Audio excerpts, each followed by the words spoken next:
जय माता की। मैं वैष्णवी, हमारे इस चैनल पर आप सभी का स्वागत है। आशा करती हूँ कि आप सभी अच्छे होंगे। आज हम बात करेंगे कि सवारी आ रही है, सवारी आने के बाद भी जो है वचन सिद्ध नहीं हो रहे या वचन जो है झूठे हो रहे हैं सवारी के, तो ऐसा क्यों हो रहा है, इस बारे में हम बात करेंगे स्पेशल। ये चीज़ की प्रॉब्लम उनको आती है जो भक्त हैं, जो व्यक्ति अभी अध्यात्म में नहीं जुड़े हैं, जो नए नए जिन्होंने गद्दी ली है, सवारी आ रही है, पूछा देते हैं, भक्ताई करते हैं, तो उनके लिए स्पेशल ये वीडियो। आप वचन कर रहे हैं पर वचन सवारी के होने के बाद भी वचन सिद्ध नहीं हो रहे, वचन झूठे हो रहे हैं, जिसके कारण सामने वाले व्यक्ति का कार्य नहीं बन पा रहा, जिसके कारण बाधा आ रही है, तो ये स्पेशल वीडियो उनके लिए है। तो वीडियो के लास्ट तक जरूर बने रहिएगा ताकि कोई भी छोटी सी भी इंफॉर्मेशन जो है वो मिस ना हो जाए। चैनल पर नए हैं तो चैनल को सब्सक्राइब जरूर कर दीजिएगा, बेल आइकन को जरूर दबा दीजिएगा और वीडियो को लाइक करना तो बिल्कुल भी मत भूलिएगा। तो हम बात कर रहे थे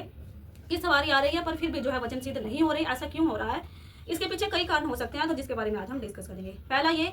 कि आपके जब तक में कोई कमी हो सकती है, आपकी सिद्धि साधनाओं में कोई कमी हो सकती है। आपके गुरु ने जो आपको नियम बता रखे हैं, आपने थोड़े दिन तो उन्हें अच्छे से किया, उसके बाद आप उन्हें अच्छे से नहीं कर रहे या किसी कारणवश नहीं कर पा रहे, तो इससे भी क्या हो सकता है कि आपकी साधनाएं जो है कम हो रही हैं, आपकी शक्तियां, ऊर्जा कम हो रही है, जिसके कारण जो है वचन सिद्ध नहीं हो रहे। आप गद्दी पर बैठे हैं, गद्दी पर सवारी आ रही है, सवारी आने के बाद भी वचन सिद्ध नहीं हो रहे। इसके पीछे एक ये कारण हो सकता है कि आपके जब तक में कोई कमी है, आप निरंतर ढंग से पूजा पाठ, भगवान की आराधना, इष्ट आराधना नहीं कर रहे हैं, गुरु के बताए नियम पे नहीं चल रहे। और मेरी बात एक ध्यान में ये जरूर रखिएगा कि आप अगर कहीं से दीक्षित है, आपका गुरुत्व भी खत्म होता है अगर आप 3 या 4 दिन से ज्यादा गुरु मंत्र नहीं करते, गुरु माला नहीं करते, गुरु के बताए नियम पर नहीं चल रहे, स्पेशल गुरु मंत्र नहीं कर रहे, आप एक महीना गुरु मंत्र नहीं कर रहे, तो आप बताओ ऊर्जा कम होगी ही, शक्तियां कम होगी, तो जो आप गद्दी पर बैठेंगे वचन कभी भी सिद्ध नहीं होगा। तो ये ध्यान रखिए कि आपको जो गुरु मंत्र दिया उसको निरंतर करिए, 3-4 दिन से ज्यादा उसे मिस मत करिए। और दूसरा हो सकता है कि आप गद्दी पर बैठे हैं पर कोई अशुद्धि किसी तरह की हो गई है, या तो फिर मानसिक हो सकती है या फिर शारीरिक भी हो सकती है। कोई शारीरिक या मानसिक अशुद्धि, आप गद्दी पर बैठ रहे हैं, गद्दी पर बैठने के नियम होते हैं जो हमारे गुरु के द्वारा बताए जाते हैं। गद्दी पर बैठते समय जो गुरु ने आपको नियम बताए वो उनको फॉलो जरूर कीजिए, ठीक है। अपनी मन मर्जी मत कीजिए कि नहीं कोई बात नहीं, एक आधे मिस हो गए तो कोई फर्क नहीं पड़ता, नहीं फर्क पड़ता है। आप गद्दी पर बैठेंगे, शक्ति आएंगी, सवारी आएगी, पर वचन सिद्ध नहीं होंगे क्योंकि गुरु के बताए नियम पर नहीं चल रहे हैं, या फिर कोई ऐसी अशुद्धि आपसे हो गई है, मानसिक रूप से भी आप गद्दी पर पूरी तरह से विराजमान नहीं है, या फिर कोई शारीरिक या ना धोकर आप गद्दी पर नहीं बैठे हैं अच्छे से, या फिर आपने स्वच्छ कपड़े नहीं पहने हैं, गद्दी पर बैठने से पहले आपने कुछ ऐसे ही पहन लिया, स्वच्छ कपड़े नहीं है,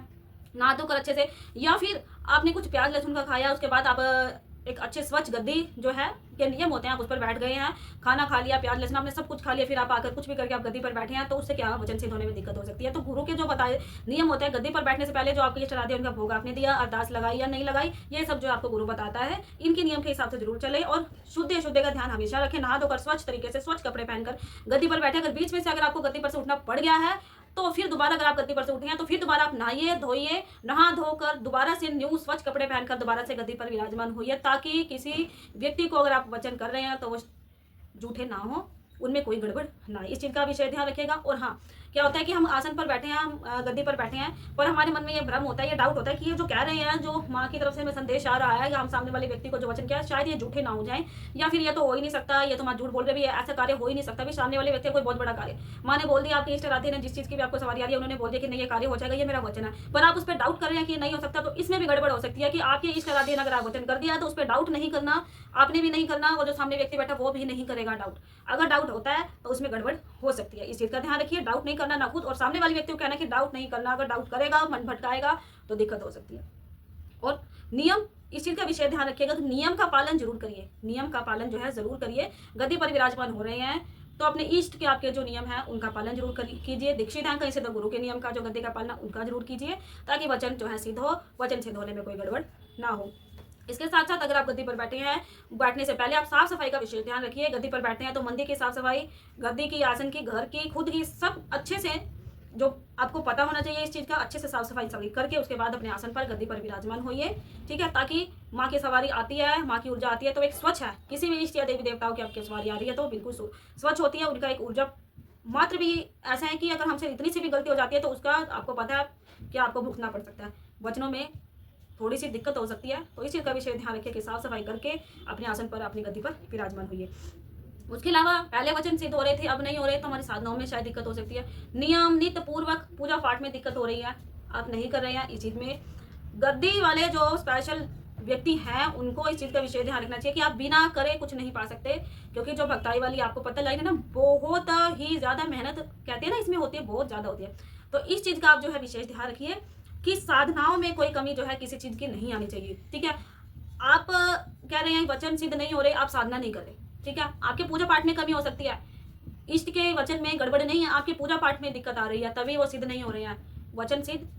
आपके हाथ में है, आपसे कोई ना कोई जरूर गलती हुई है जिसके कारण ऐसा हो रहा है। आपकी साधनाओं में कोई ना कोई आपसे गलती हो रही है जो आप निरंतर नहीं कर पा रहे हैं। अपनी साधना कीजिए, गद्दी पर विराजमान हो रहे हैं तो जो भी आपके गुरु ने आपको नियम बताए हैं उसको अच्छे से कीजिए। गद्दी पर बैठने से गद्दी के जो नियम है उनको फॉलो कीजिए। अपने निरंतर साधनाएं ढंग से कीजिए, जाप माला जरूर कीजिए, ध्यान जरूर कीजिए, व्रत भी रखिए। ये नहीं है कि आप कभी व्रत नहीं रख रहे हैं या कुछ आराधना इष्ट की नहीं कर रहे हैं, कुछ भी नहीं कर रहे और चाह रहे हैं बहुत कुछ, ऐसा नहीं होता। सेवा उठाइए, 11 दिन 21 दिन आप निरंतर कुछ कुछ समय के बाद सेवा जो है अपनी इष्ट आराध्य की करते रहिए। निरंतर कुछ कुछ सेवाएं साधनाएं अपनी इष्ट की करिए, साधनाओं में कमी मत आने दीजिए, ठीक है। और हाँ, ये भी हो सकता है कि आपके वचन जो है सिद्ध नहीं, तो शायद कुछ मार्गदर्शन में कमी हो सकती है। आपको पूरा मार्गदर्शन अगर इस चीज़ का नहीं है, आपके पास सवारी है पर आपको मार्गदर्शन में कोई ना कोई कमी हो रही है कि किस तरह से हमें अपनी शक्तियों को चलाना है, किस तरह से इनके वचन लेने हैं, किस तरह से सामने वाले को हमें बताना है, किस तरह से सामने वाले के वचन जो है सिद्ध होने चाहिए, हमें ऐसा क्या करना है। शायद कोई ना कोई मार्गदर्शन में आपकी कमी रही होगी जिसके कारण जो आपके सवारी आने के बाद भी, वचन करने के बाद भी वो सिद्ध नहीं हो रहे। इस चीज़ का विषय ध्यान रखिए।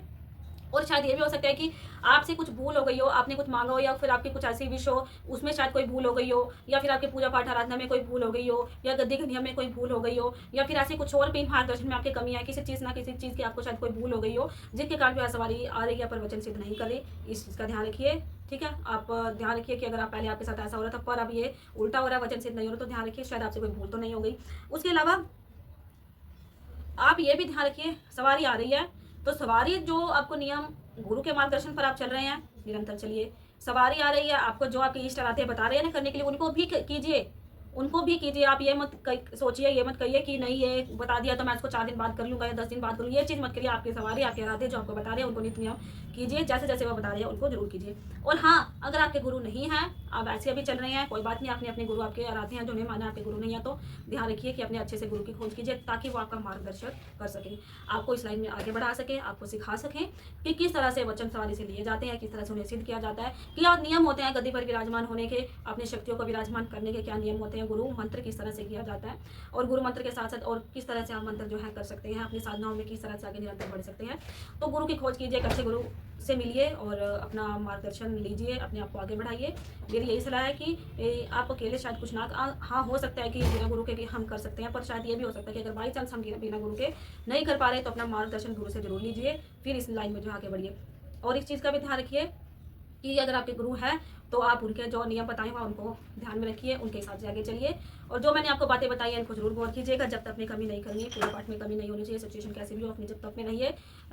सवारियाँ उनके भोग प्रसाद जो भी आपको बताए गए गुरु के द्वारा वो दीजिए। जो भी सवारियों के जो आप भोग प्रसाद होते हैं सबको पता है, खेड़े बाबा को मनाना ये भी आपको पता होगा, बाहर वाली माता मदान वाली शीतला मसानी, इनके भोग जो है गद्दे पर बहुत जरूरी होते हैं, ये दीजिए ताकि सवारी आए, ऊर्जा आए, आपके वचनों में कोई कमी नहीं होनी चाहिए, सीधी साधनाओं में ध्यान रखिए, अशुद्धि नहीं होनी चाहिए, नहा धोकर सब तरीके से बिना पैदल सुन अपने आसन पर विराजमान होइए। बीच में उठना है उठिए, अगर उठ रहे हैं आप कोशिश कीजिए मत उठिए, अगर उठ रहे हैं तो दोबारा बैठ रहे हैं तो दोबारा से नहा धोकर अच्छे से बैठिए। नियम गद्दे के जरूर फॉलो कीजिए, डाउट मत करिए, शक्तियों ने जो वचन कर दिया वो कंप्लीट होगा, डाउट मत कीजिए। साफ सफाई का ध्यान रखिए, साधनाओं में कमी मत कीजिए, मार्गदर्शन में कमी है, गुरु नहीं है तो मार्गदर्शन में कमी हो रही है, तो इस चीज़ का विशेष ध्यान रखिए।